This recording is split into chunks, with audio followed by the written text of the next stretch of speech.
yanditse Yohani.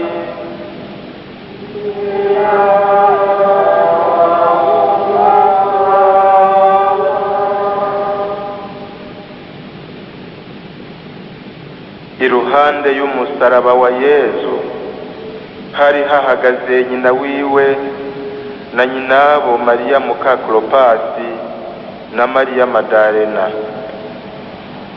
Yesu rero abonye nyina wiwe ahagararanye na wa mwigishwa yakunda, abwira nyina wiwe ati, wa mukenyezi we, nguwo umwana wawe. Hanyuma abwira wa mwigishwa nawe ati, nguwo nyoko wawe. Kuva ubwo nyamwigishwa acajana Mariyiwe. Dushemeze iri jambo ry'Imana. Kristo shemezwa.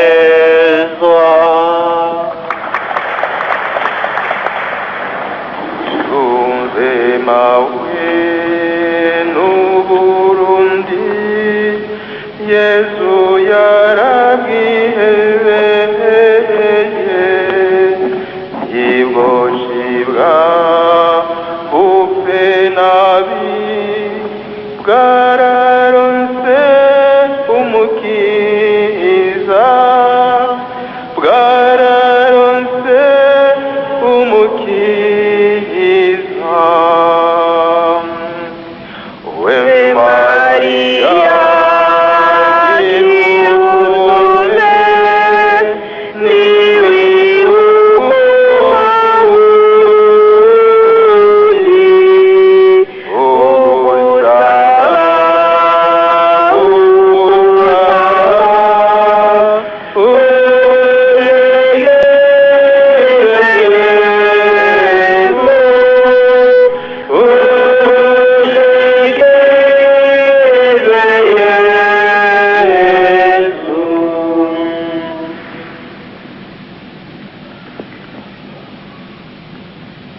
bavukanye mwese dusangiye kino gisabisho. Bavukanye bakunzi bacu, bure haraba ari ku musego turiko turasangira intene badukurikira kuri Radio Maria Burundi, abo babagwaye n'abakomeye, na twebwe nyene ngaha twaje gusenga kuri uyu mugoroba. Kumbure ntawe ziko dukomeye, twese dushobora kuba kutugwaye cyane dukomeye, ariko uko bimeze kose tuzi yuko twaje guhezagirwa, turiko turahereza Imana igisabisho cacu duciye ku muvyeyi wacu Bikira Mariya, tubandanye twitegura kugabana ivyiza dukeneye. None rero yemwe ntore z'Imana bakunzi muvyeyi wacu Bikira Mariya, ndabahaye mwiriwe. Uyu munsi dushikiriye umunsi ugira gatandatu w'igisabisho cacu. Uyu munsi rero ugira gatandatu nawo nyene n'umunsi wo kugabana ivyiza vyinshi, n'umunsi wo kugabana inema muri kino gisabisho. N'umunsi waho dushaka kwihweza Bikira Mariya ariko arahararira amahoro munsi y'umusaraba kumwe n'umwana we Yesu Kristo ku bwacu. Ni ikimenyetso c'uko yumviye Imana muri vyose. Nico gituma inyigisho y'uyu mugoroba ishimikiye kuri ingingo uvuga iti, Bikira Mariya nuwumviye Imana muri vyose gushika ku musaraba, araduherekeza mu nzira y'amahoro no gusubiza hamwe. Bikira Mariya wumviye Imana muri vyose gushika ku musaraba, araduherekeza mu nzira y'amahoro no gusubiza hamwe. Rero uyu munsi numva novuga ko Bikira Mariya yahawe na Data umuhamagaro wo guharanira amahoro no gusubiza hamwe. Ndayivuze mu Gifaransa, la vocation de la Vierge Marie, c'est aussi d'être artisane de la paix et de la réconciliation. C'est sa vocation. C'est vraiment sa vocation. Uyu munsi ndayivuze niwo muhamagaro wiwe, yarabihamagariwe uwo muvyeyi. Murabizi ko mu kanya duhava tumwambaza dusenga tuvuga amazina yiwe. Numva mbere yuko dushishikara kuzirikana neza na neza uko ijambo ry'Imana tuhawe kuzirikana uyu munsi ingene umuvyeyi Bikira Mariya yahawe uwo muhamagaro. Nkunda rero nkagaruka ku mazina mwamwe tuvuga atujana muri iyi ntumbero yo gutahura ingene Bikira Mariya yumviye Imana muri byose gushika no ku musaraba, gutyo rero agaduha akarorero ko kuba abaharanira amahoro no gusubiza hamwe. Erega aratuje imbere tukamugwa mu ntege. Rero muri ayo mazina ya Bikira Mariya ntitumwita ngo mubikiranye n'ikigongwe, nta handi vyagaragariye atari ku musaraba. Erega uwo muntu yuzuye ikigongwe niwe ashobora gutanga amahoro, niwe ashobora kwitwararika gusubiza hamwe. Ngo mubikira wazigamye ibanga, biraboneka ko yagumye ahagaze munsi y'umusaraba, kuko ntiyashoboye kurimena ngo ashe coba ate yomoke canke adohoke ku mugambi wa Data. Ni bukiriro bw'abacumuye, mutabazi w'abakristu, mugabekazi w'ishuku bw'Imana, noneho tukavuga tuti uri umugabekazi w'amahoro, n'ibindi n'ibindi. Muri make rero uwo muhamagaro wo kuba nyina w'amahoro no gusubiza hamwe, kuko yabihamagariwe, kuko ari uwibarutse umwami w'amahoro, kandi ari we yaje kutwuzuriza n'Imana. Ariko kandi tukumva neza yuko Bikira Mariya nawe ubwiwe yitanze bikaboneka, nk'uko byanditse muri iyi nkuru nziza duhejeje kumviriza. Urumva ko Bikira Mariya ntiyagarukirije ngaho gusa kwakira uwo mwami w'amahoro, ariko kandi nawe nyene yaragize uruhara ruboneka muri uwo mugambi. None rero mu nkundire bavukanyi, dushishikare kuzirikana urwo rugero Bikira Mariya duha, hanyuma natwe tumenye ingene twigenza kumwe nawe, maze duhagaze iruhande yiwe dushishikare urugamba rwacu rwo guharanira amahoro no gusubiza hamwe. Ubwa mbere turabe yuko biri mu nteguro y'Imana. Mu nteguro y'Imana rero Bikira Mariya n'uwuzoharanira amahoro akayagwanira, biri mu nteguro y'Imana, biri mu mugambi w'Imana. Murabizi neza, turasoma mu gitabo c'Amamuko aya majambo twama twumva yerekeje kuri Bikira Mariya, ngo nzoshira urwanko hagati yawe n'umugore, hagati y'uruvyaro rwawe n'uruvyaro rwiwe, uzoguhonyera ku mutwe nawe urukomore ku gatsintsiri. Twebwe turemera ko uwo Imana yategekanije kugwanya uwo sekibi yatumye amahoro y'isi ahungabana, nta wundi atari Bikira Mariya. None rero ku mugambi w'Imana yari ifise wo gusubiza byose mu buryo, inyuma yuko igicumuro kiganziye abantu, yacitegekanya umuvyeyi atagira gatosi kugira ngo ahangane n'iyo nzoka yaburije amahoro abantu, ateko ayitsinde. Kandi nivyo vyarangutse. Aho rero ugasangwa Eva yaranse kumvira Imana, ariko umuvyeyi Bikira Mariya we yarayumviye, kaba akanyamuneza n'amahoro ku isi yose, byatumye isi ishobora kuramutswa n'ijuru. Nico gituma abamarayika baririmbye bati Imana inaje mu ijuru, ku isi naho haza amahoro ku bantu Imana ikunda bakayikundira. Twibuke ko ayo majambo abamarayika bayasamirije akwira ku isi yose igihe umuvyeyi Bikira Mariya yaraheje kwibaruka umwami w'amahoro, kuko muri ico kiringo niho yaragize igitangaza ca mbere co gutsinda ya nzoka umwansi wacu. Muri ako kanya isi yari itabarutse, yarahejeje gushikiriza isi n'abayibako bose umwami w'amahoro. Suko isi yashotse yakirana urweza ivyo vyiza, kuko umwami w'iyi si nawe yahavuye arondera kuvyura gatwe. Niho tuzi ko Bikira Mariya ari kumwe na Yosefu mweranda yaciye ahungishiriza umwana mu Misiri. Ivyo vyose turabizirikana nk'ibikorwa biboneka umuvyeyi Bikira Mariya yaranguye, vyotuma uwo mwihweza wese yovuga ati vy'ukuri arakwiye urugori rw'umwamikazi w'amahoro, arakwiye urugori rw'umwamikazi wo gusubiza hamwe. None hararukwiye nyene, kandi yararuronse, n'ubu tuzoshishikara tubitangaza. Ubugira kabiri, aho twuzurizwa n'Imana, Bikira Mariya niho yarari. Aho twuzurizwa n'Imana, Bikira Mariya niho yarari, ngo iruhande y'umusaraba wa Yezu hari hahagaze nyina wiwe, kuko n'ubundi ico kiringo nyene twuzurizwa n'Imana bimwe bishemeye. Iryo jambo twari dukwiye kuguma turizirikana, tugatahura ico risigura mu buzima bwacu. Bisigura ko rero dushishikaye gutegera umugambi w'Imana mu icungwa ry'abantu, ivyo twazirikanye muri ako gace ka mbere k'inyigisho ntivyagarukiye ngaho. Turabona ko Bikira Mariya yashishikaye urwo rugamba rw'uko twotabaruka, maze araherekeza umwana wiwe mu nzira y'umusaraba gushika naho nawe arenguka ku musozi wa Golgota, agahangana nyaguhangana na ca gisato. Yabibayemwo mu kwemera kwinshi, kuko ku bandi vyari kugorana, twebwe ntavyo twari gushobora. Mu bihe bigoye no mu bihe vyoroshe yamye yumvira Imana, araheza arashikana ico kivi. Nico gituma n'uyu munsi ashishikara kurangura ico yahamagariwe n'Imana. Twatahuye ngako ku musozi wa Siyoni, twaramaze gutahura ko Bikira Mariya ari umugabekazi w'amahoro no gusubiza hamwe, niryo zina ryiwe, niwo muhamagaro wiwe nk'uko nabivuze.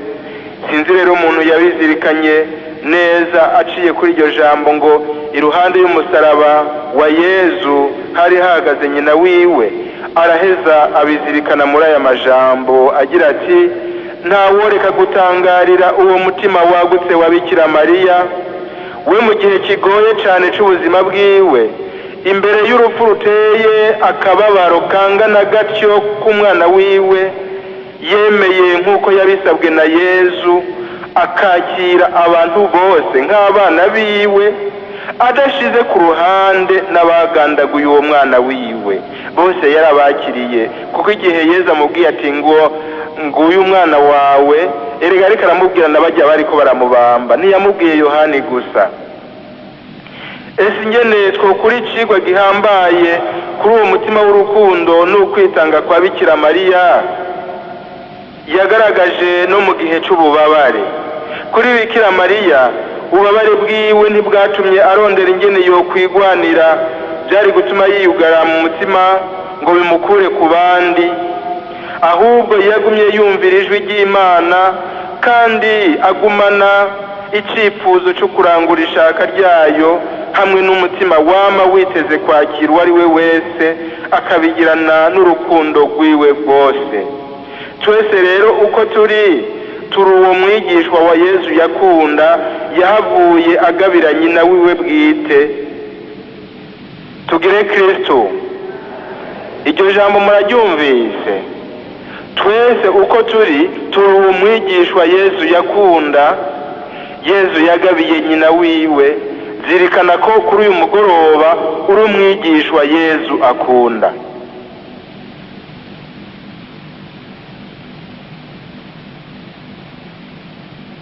Hambavu yaho umuntu yokwibaza igituma mu bigishwa bose ari uwo mwigishwa Yezu yakunda wenyene yari ruhande y'umusaraba. Inkuru nziza nayo ikatubwira ko yarahagaze iruhande ya Bikira Mariya. Twavyumvise ngo Yezu rero abonye nyina wiwe ahagararanye na wa mwigishwa yakunda, araheza rero abwira Mariya nyina wa Yezu nuko n'ibindi. Uwo mwigishwa wiwe yarahagaze iruhande ya Bikira Mariya. Yohani yaronse ingoga zo guherekeza Yezu gushika hiyo hose, kuko yari kumwe na Bikira Mariya. Kuba iruhande ya Bikira Mariya niko kuba iruhande ya Yezu Kristu, niko no kuba iruhande y'umusaraba wiwe. Iyo Bikira Mariya ataza kuhaba, nukuri ndabarahiye uyu mwigishwa yakunda ntiyari gushobora gushika ku kanyuma, ntivyari gukunda. Ubwo rero turabona neza ingene n'imbere yuko Yezu aduhereza nyina wiwe, biraboneka ko tumukeneye ngo dushobore gukurikira Yezu Kristu gushika no ku gasi ka nyuma. Ubwo rero gutyo bikadufasha gutahura yuko mu rugamba rw'amahoro turimwo, mu rugamba rudasanzwe rwo gufasha abantu gusubiza hamwe, Bikira Mariya naze abe kumwe natwe, duhagarare iruhande yiwe nka ca gihe c'i Golgota, agaragaze ko ari umugabekazi w'amahoro no gusubiza hamwe, atwereka iyo nzira nziza yo kwama tuzigama ijambo ry'Imana gushika gupfa kwacu. Ubugira gatatu, ugusaba amahoro no kuyatanga.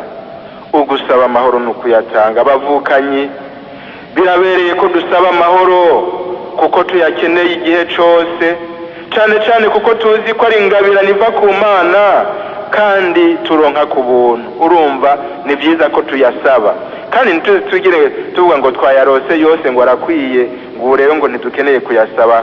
Byama bikeneye ko tuyasaba kandi tumenye ko tutayihagira, tumenye yuko atanu ububasha dufise burya bwo kuyironkera twebwe nyine naho tubigiramo uruhara, kuko ari ingabirano itangwa n'Imana. Ariko ntitwibagire kandi n'ikindi kintu gihambaye, mbega natwe amahoro tuba turonse turashobora kuyatanga? Mbega turagira umwitwarariko wo gutanga ayo mahoro? Erega Bikira Mariya turiko turashemeza yabaye umushikiriza w'inema zose, n'ingabirano y'amahoro yarayidushikirije. Ariko rero nituzirikane ko natwe tugumana akantu katubuza gutanga amahoro mu buzima bwacu. Mbere umwe wese agiye kuraba yosanga nahabaye bimugora gutanga amahoro, ariko agashima ko abandi bomuha amahoro. Nuko tumeze twebwe abantu. Hari inyifato yama ituma nzirikana ivyo abantu bashamiranye iyo bashavuye, ishavu rigera bene ngaha murahabona namwe bene ngaha uza wumva umwe ariko arabwira mugenzi we ngo ndagusavye umpa amahoro, ngo kandi ndagusavye umpa amahoro. Mbega none ayo mahoro umuntu aba asavye muri ubwo buryo aba ari amahoro yitwa gute? Ayo mahoro twoyita irihe zina? Ese ingene wosanga biryoshe bishitse uwo muntu nawe akavuga ati muvukanyi wanje ndaguhaye amahoro, nusubize umutima mu nda, ivyo gushwana tubihagarike, ivyo gutana kumwikomo tubihagarike, ndaguhaye amahoro. Aho mbere yoba yiganye Bikira Mariya, kuko ico gihe cyo kumusaraba yari yumva ko nabo bagandaguye umwana we Yesu Kristo bakeneye amahoro. Yatwakiriye twese kandi nubashishikara kutwakira twese, akifuza yuko tuguma muri iyo nzira nk'iyo nawe yerekanye. None rero twige gusaba amahoro, ariko kandi twige kuyatanga. Nkundira twishimikize aya majambo ya Papa Francisco dushobore kubizirikana neza. Agira ati, kugurura no guca inzira y'amahoro ni igikorwa kitoroshe namba gusumba inyungu usanga ziri hagati y'abantu n'abandi, hagati y'imibano n'iyindi canke y'ibihugu n'ibindi, kuko izo nyungu usanga ziyerekana mu buryo bwinshi kandi bw'ibihushane. Igikwiye imbere ya byose nukubaza agatima mpanuzi no gushaka kwa muntu canke ugushaka no mu vya politike nyene. Amahoro nanone afise isoko ryayo mu ntimatima y'umutima wa muntu, nayo ishaka mu vya politike ribwirizwa kwama rinagurwa ngo hashigweho ingendo nshasha zinywanisha, zikongera zigahuza abantu n'abandi, zigahuza zikongera zikanywanisha imibano n'iyindi. Isi ntikeneye amajambo agaragara atakirimwo, ariko ikeneye abashingira intahe n'abaharira amahoro, bugurukiye ibiganiro bidakumira kandi bitarimwe amanyanga.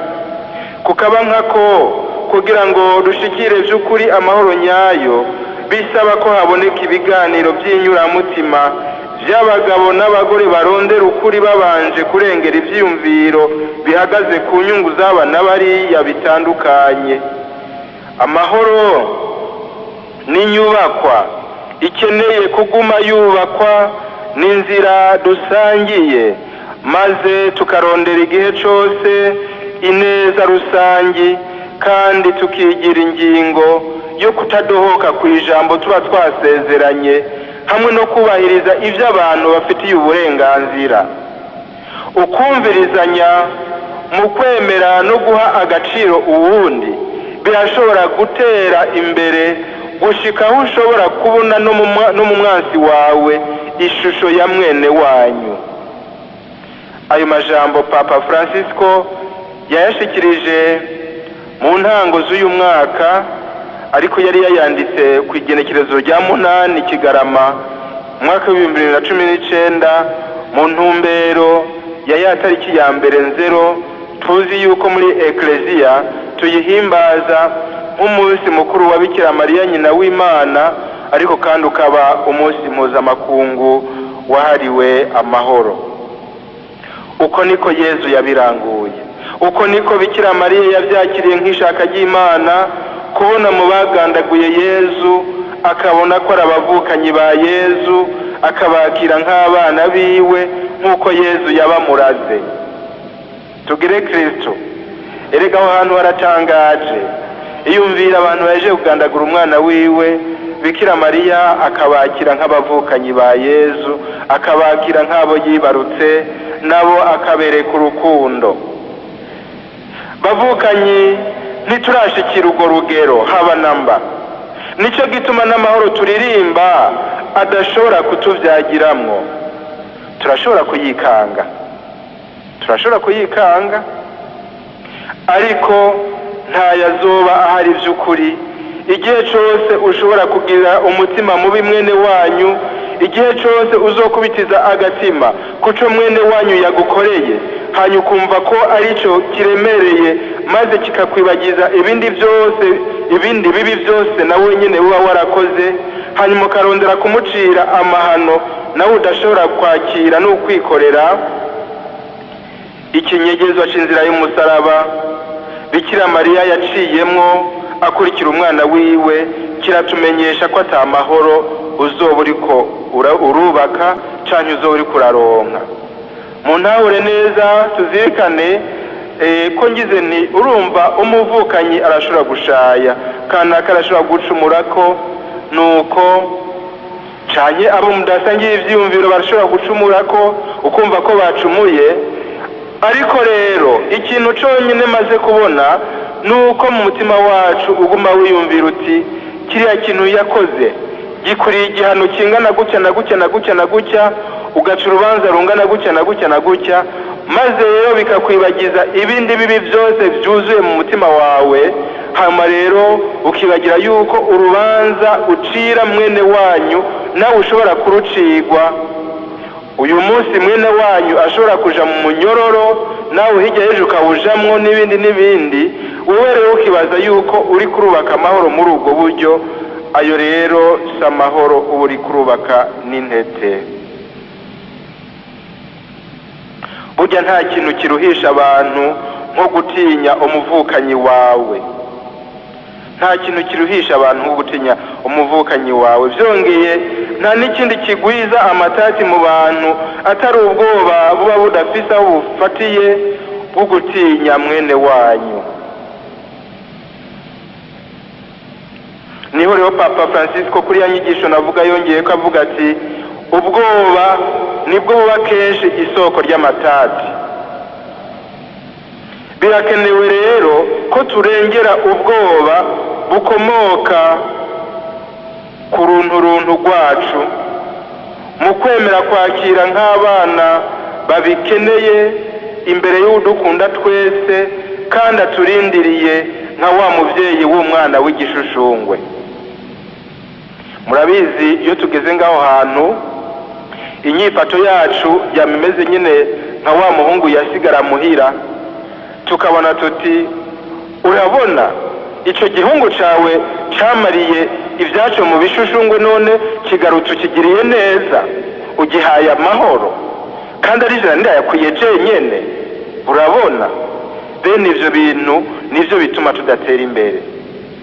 Umuco niho navuze nti rero turaheza tukibagira yuko natwe mu mutima twabitse y'inzigo y'akazikira idashobora kuduha amahoro n'intete, tudashoboye kwakira uwo mwene wacu nk'uko Bikira Mariya yabigenjeje. Ubugira kane, ukwitangira amahoro no gusubiza hamwe nka Bikira Mariya.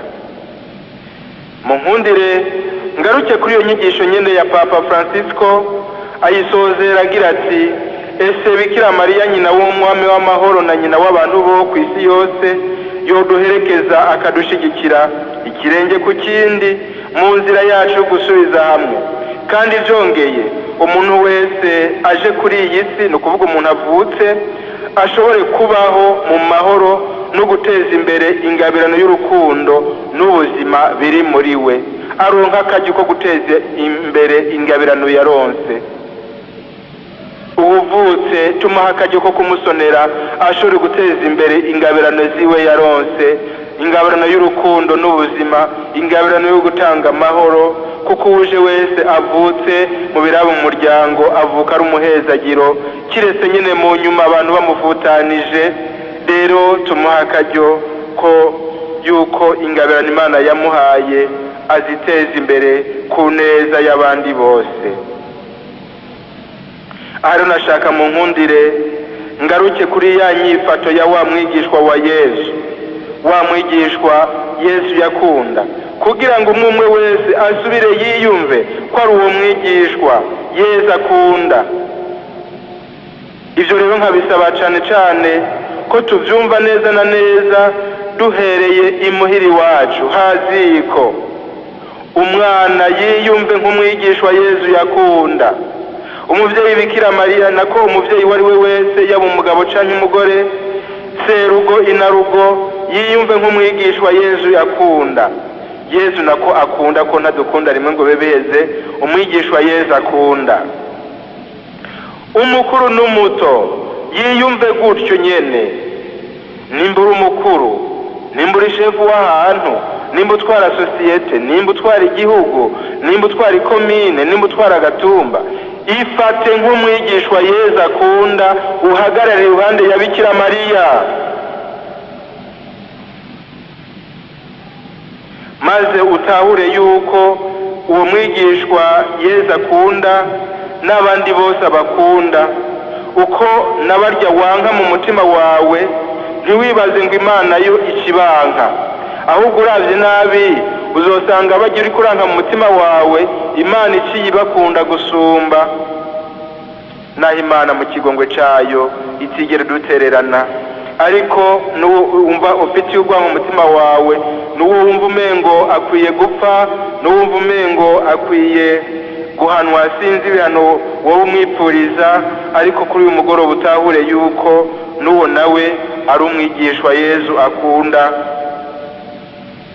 None rero ni muri ubwo buryo dushobora natwe guhagarara iruhande y'umusaraba wa Kristo turi kumwe na Bikira Mariya, nk'uko twavyumvise ko Bikira Mariya atari kumwe natwe ntivyokunda ko tuhahagarara, maze rero dushobore kwitangira amahoro. Kuyitangira bisigura yuko tubwirizwa no kwakira umusaraba utuma nyene ibintu byose bitugora bituza kuyaranira dushobora kubitsinda. Twame twitwararitse ko turi uruvyaro rwa Bikira Mariya, twame twitwararitse ko turi rwa ruvyaro rwagenewe guhonyura umutwe wa yanzoka, maze tubone rero kuba ivyete bisomeka n'abantu baranira ayo mahoro kandi bashobora kuyatanga, bari capable yo gutanga amahoro. Ese bavukanyi, umunsi mukuru twimirije turiko turitegurira wotubera akaryo ko gutahura ivyabaye kuwa gatanu mweranda, aho inkuka izanira abantu amahoro n'urukiza yaranguka. Bikira Mariya akavyakira mu mutima wiwe nk'ubusangiye kuri iyo nkuka nyene. Natwe rero dushishikare kuyisangira ko dushobore kuba gusaba amahoro no kuyatanga. Mugabekazi w'amahoro no gusubiza hamwe, Mugabekazi w'amahoro no gusubiza hamwe, Mugabekazi w'amahoro no gusubiza hamwe.